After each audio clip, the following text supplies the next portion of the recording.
International student হিসেবে যারা দেশের বাইরে পড়ালেখার জন্য আসতে চান এবং সম্মানিত অভিভাবকবৃন্দ যারা তাদের চিলড্রেনদের নিয়ে অনেক টেনশনে থাকেন, অনেক এংজাইটিতে থাকেন যে কোন ডিপার্টমেন্টে তার চাইল্ডকে পড়াশোনার জন্য দেশের বাইরে পাঠানো উচিত, কিভাবে পার্মানেন্টলি তার ক্যারিয়ারটা সেটেল হতে পারে। তো এই ধরনের যে সমস্ত অভিভাবকরা রয়েছেন এবং ছাত্রছাত্রীবৃন্দ সবাইকে স্বাগত জানাচ্ছি আজকের এই আলোচনায়। কানাডা এবং কানাডার বাইরে যে যেখান থেকে আলোচনাটি শুনছেন, সবার প্রতি কৃতজ্ঞতা। আসসালামু আলাইকুম।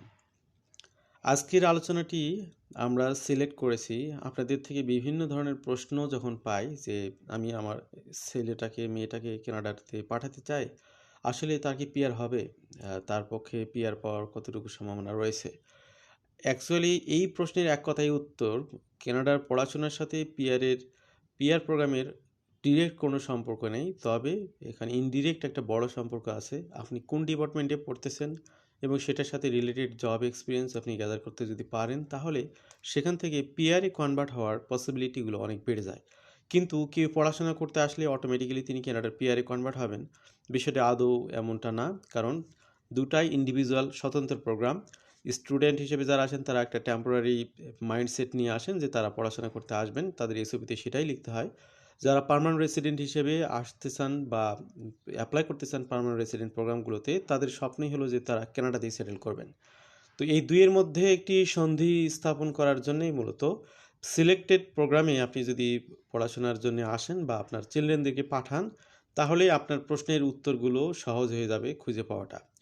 তো আজকের আলোচনাটি আমরা তুলে ধরব আপনাদের সেই সমস্ত ব্যক্তিদের জন্য যারা সিলেক্টিভ প্রোগ্রাম খোঁজেন, কোন প্রোগ্রামে পড়লে পিআরের পসিবিলিটি অনেক বেড়ে যাবে।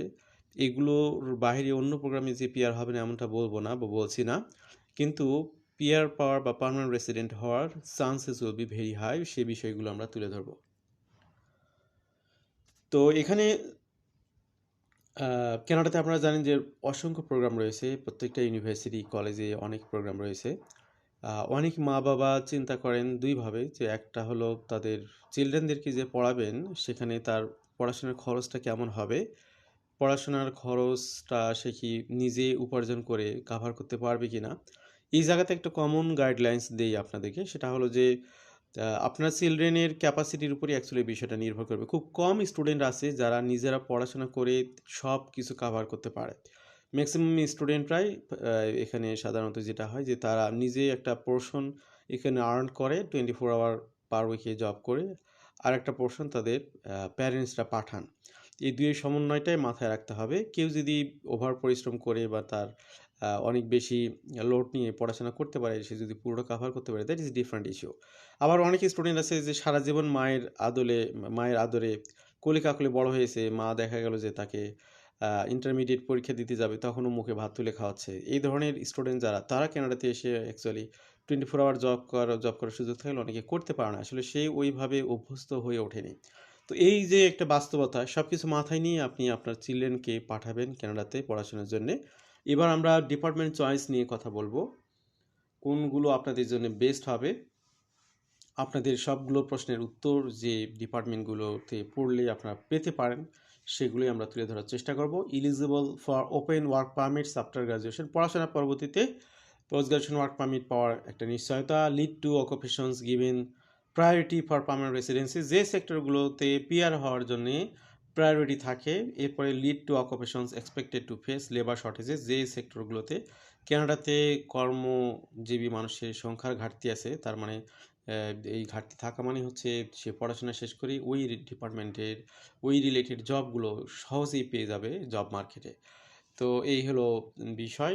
এখানে আর একটা বিষয় বলে রাখি, সেটা হলো যে কানাডাতে কিন্তু এই ধরনের টেকনিক্যাল প্রোগ্রামগুলোর জন্য অনেক আপনার ডিপ্লোমা প্রোগ্রাম আছে। যদিও ডিপ্লোমা প্রোগ্রামে ভিসার ইস্যু কম্পারেটিভলি কম, কিন্তু আপনি যদি দেখেন যে আপনি নিয়মিত প্রোগ্রামগুলোতে পিআরের পসিবিলিটি যদি কম থাকে, তাহলে ডিপ্লোমা প্রোগ্রামে চেষ্টা করে দেখেন।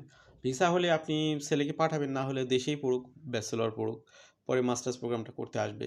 এভাবে আপনারা সিলেক্টিভ সিদ্ধান্তগুলো নিতে পারেন, সেগুলো আপনার চিলড্রেনদের ক্যারিয়ার গড়ার জন্য ভালো হবে বলে মনে করি।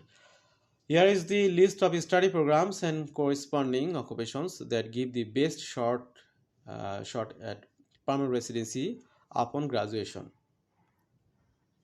এবার আসি আমরা এখানে জাস্ট শর্ট লিস্টেড প্রোগ্রামগুলো আপনাদের সামনে তুলে ধরবো, যেগুলোতে পড়াশোনা শেষ করেই জবের পসিবিলিটি কম্পারেটিভলি অনেক বেশি, রিলেটেড জব করলে সেখান থেকে পিআরে কনভার্ট হওয়ার পসিবিলিটি অনেক বেশি। তো এখানে আপনারা 3টা টেবিল দেখতে পাচ্ছেন, পাশাপাশি 3টা কলাম এখানে দেখতে পাচ্ছি আমরা। অকুপেশন এনওসি কোড, তারপরে সেকেন্ড কলামে আছে potential programs of study CIP code, third কলামে রয়েছে এক্সপ্রেস এন্ট্রি ক্যাটাগরি। তো প্রথমটা হচ্ছে অকুপেশন। এই অকুপেশনে যদি আপনি কানাডাতে জব করতে চান বা পিআরের জন্য অ্যাপ্লাই করতে চান, তাহলে কোন পটেনশিয়াল প্রোগ্রামে পড়তে হবে সেটা সেকেন্ড কলামে আছে। আর এখানে আপনি এই যে পড়াশোনা করলেন, জব করলেন, এখান থেকে এক্সপ্রেস এন্ট্রির কোন প্রোগ্রামের অধীনে আপনি এখানে কোয়ালিফাই করতে পারেন সেটা থার্ড কলামে আছে। তো শুরুতে আমরা দেখতেছি এখানে cardiology technologist and electro psychological diagnostic technologist, এটা হচ্ছে অকুপেশনের নাম। এই অকুপেশনে যদি কেউ প্র্যাকটিস করতে চান, তাকে পড়াশোনা করতে হবে কার্ডিওভাস্কুলার টেকনোলজিস্ট হিসেবে। এখানে সিআইপি কোডটা মেনশন করা আছে। সিআইপি কোডটা খুব গুরুত্বপূর্ণ, কারণ এই সিআইপি কোডের সাথে ম্যাচিং না হলে আপনি পরবর্তীতে পোস্ট গ্রাজুয়েশন ওয়ার্ক পারমিট নাও পেতে পারেন। তো এখানে এই ডিপার্টমেন্টে পড়াশোনা করে জব করে আপনি হেলথ কেয়ার এবং সোশ্যাল সার্ভিস ক্যাটাগরিতে, যেটা ইন ডিমান্ড ক্যাটাগরির মধ্যে রয়েছে, সেটার অধীনে পিআরের সুযোগগুলো পাবেন। এরপর সেকেন্ড অপশনে রয়েছে কার্পেন্টার্স। এই কার্পেন্টার্স হতে হলে আপনি পড়তে পারেন কার্পেন্টার। এই কোর্সে এখানে ট্রেড ক্যাটাগরিতে আপনি পিআরের জন্য কোয়ালিফাই করতে পারেন। তারপর রয়েছে dental hygienist and dental therapist. এটার জন্য আপনার পড়তে হবে ডেন্টাল হাইজিনিস্ট। এই দুইটা অপশনে হেলথ কেয়ার এবং সোশ্যাল সার্ভিস ক্যাটাগরিতে পিআরের অপশন থাকবে। এরপর রয়েছে ডেন্টিস্ট্রি, পড়াশোনার ডিপার্টমেন্ট হলো ডেন্টিস্ট্রি। হেলথ কেয়ার এবং সোশ্যাল সার্ভিস ক্যাটাগরিতে এখানে সুযোগ পাবেন। তারপর রয়েছে ডায়েটিশিয়ান এবং নিউট্রিশনিস্ট। এখানে আপনি পড়তে পারেন ডায়েটিটিক্স এবং হচ্ছে ডায়েটিশিয়ান, এই মানে প্রোগ্রামগুলোতে। সেক্ষেত্রে আপনি হেলথ কেয়ার এবং সোশ্যাল সার্ভিস ক্যাটাগরিতে কোয়ালিফাই করতে পারবেন। এরপর হচ্ছে আর্লি চাইল্ডহুড এডুকেটর্স অ্যান্ড অ্যাসিস্ট্যান্টস। এখানে পড়াশোনা করতে পারেন early childhood education and teaching. তারপর হচ্ছে teaching of individuals in the early childhood special education programs. এটা এডুকেশন ক্যাটাগরিতে কোয়ালিফাই করতে পারেন। এরপর হচ্ছে general practitioner and family physicians. এটার জন্য আপনার পড়তে হবে মেডিসিন নিয়ে। সেক্ষেত্রে আপনার এখানে সুযোগ রয়েছে health care and social service ক্যাটাগরিতে। এরপর হচ্ছে heating, refrigeration and air conditioning mechanics.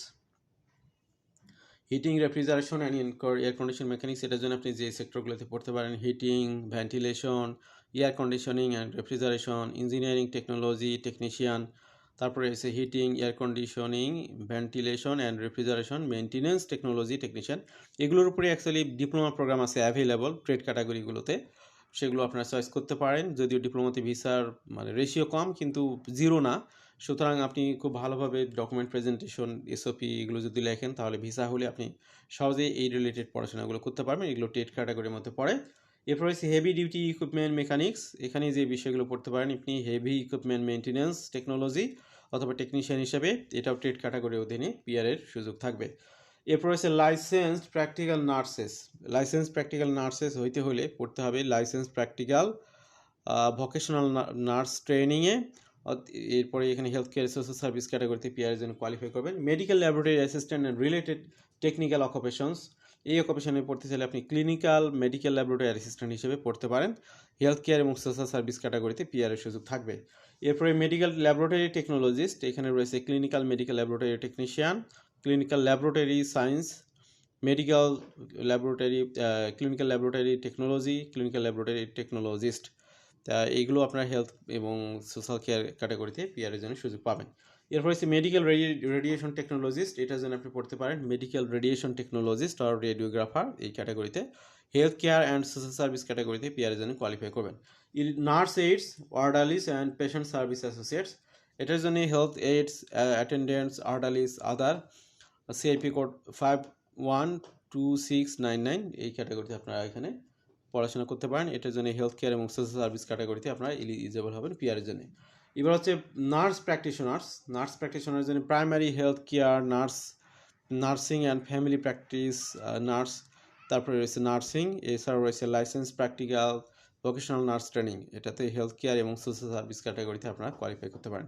এরপর রয়েছে নার্সিং কোঅর্ডিনেটর অ্যান্ড সুপারভাইজার, এটার জন্য হচ্ছে licence practical vocational nurse training, registered nurse, nursing administration, nursing research and clinical nursing, health care এবং social service ক্যাটাগরিতে এখানে পিআর এর জন্য কোয়ালিফাই করবেন। এরপর হচ্ছে অপটোমেট্রিস্ট, এখানে রয়েছে অপটোমেট্রি, হেলথ কেয়ার এবং সোশ্যাল সার্ভিস ক্যাটাগরিতে আপনাদের জন্য পিআর প্রোগ্রাম রয়েছে। Physician assistants, মিডওয়াইফস and allied health professionals, এই সেক্টরের জন্য পড়াশোনা করতে পারেন। Physician assistant, physician associate, direct entry midwife, এগুলোতে এখানে হেলথ কেয়ার এবং সোশ্যাল সার্ভিস ক্যাটাগরিতে পিআর অপশন রয়েছে। এরপরে রয়েছে সাইকোলজিস্ট হওয়ার জন্য আপনি যেগুলো পড়তে পারেন clinical psychology, counselling psychology, health psychology, medical psychology, family psychology, এখানে আপনি পড়লে হেলথ কেয়ার এবং সোশ্যাল সার্ভিস ক্যাটাগরিতে কোয়ালিফাই করতে পারেন।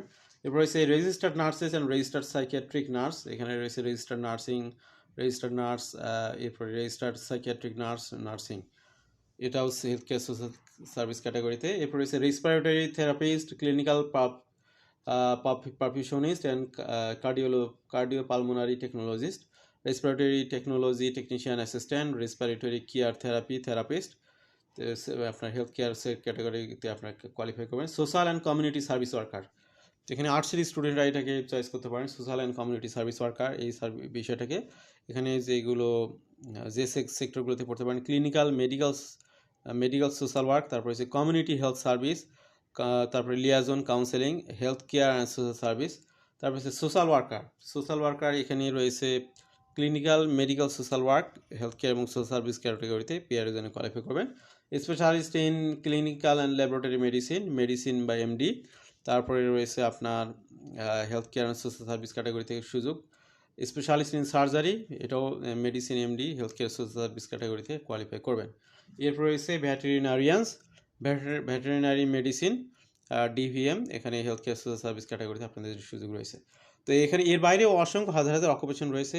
এগুলো কী জন্য উল্লেখ করা হলো, এগুলোর জন্য অলরেডি ইন ডিমান্ড ক্যাটাগরি সাজানো রয়েছে কানাডাতে। এই জন্য ফার্স্ট চয়েস হিসেবে আপনি এই সেক্টরগুলোকে চয়েস করতে পারেন, যেগুলি এগুলোর মধ্যে যদি আপনার না হয় তাহলে আপনি এর বাইরে আরও অনেকগুলো সেকেন্ড অপশন, থার্ড অপশন এগুলো আছে, সেগুলোতে আপনারা চয়েস করতে পারেন।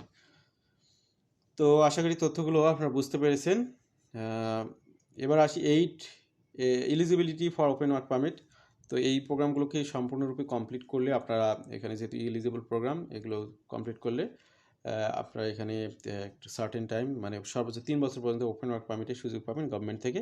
এই ওপেন ওয়ার্ক পারমিট নিয়ে থাকাকালীন অবস্থায় এই রিলেটেড জব এক্সপিরিয়েন্স গ্যাদার করলে সেটার রেফারেন্সে আপনি পরবর্তীতে পিআরের জন্য আবেদন করতে পারবেন। আরও কিছু আনুষঙ্গিক বিষয় আছে। Occupation prioritise for permanent residency, আপনারা চাইলে এটা পজ করে দেখে নেবেন, আলোচনা দীর্ঘ হচ্ছে এই জন্যে বিস্তারিত কথা বলবো না। Occupation expected to face labour shortages মানে যে সেক্টরগুলোতে লোকের চাহিদা আছে, লোক পাচ্ছে না, সেগুলোর মধ্যেই এইগুলো আছে। এখানে আপনার নেক্সট স্টেপ হিসেবে যেটা করেন, planning ahead can make a big difference in the chance of success of your Canadian PR journey. If you do wish to immigrate to Canada after graduation, make sure that your program is PGWP eligible. তো এই বিষয়গুলো ভালো করে খেয়াল করবেন। আজকের আলোচনা থেকে আপনাদেরকে একটা ক্লিয়ার পাথওয়ে দেখানোর চেষ্টা করেছি, যেগুলো একদম টপ র্যাঙ্কড প্রফেশন, যেগুলোতে ব্যাপক একটা সুযোগ আছে এখানে আপনার জব পরবর্তীতে পিআর হওয়ার, সেগুলো আনার চেষ্টা করেছি। কিন্তু আমি গ্যারান্টি দিচ্ছি না যে এগুলো হলে আপনি পিআর পাবেনই, কারণ এখানে আপনার এলিজিবিলিটির উপর অনেক কিছু নির্ভর করে, আরও অনেক এলিজিবিলিটি ফ্যাক্টর আছে, সেগুলোতে আপনার কোয়ালিফাই করতে হবে। তো আশা করি তথ্যগুলো কাজে আসবে অনেকেরই। ভালো থাকবেন সবাই, আল্লাহ হাফিজ, সালামু আলাইকুম।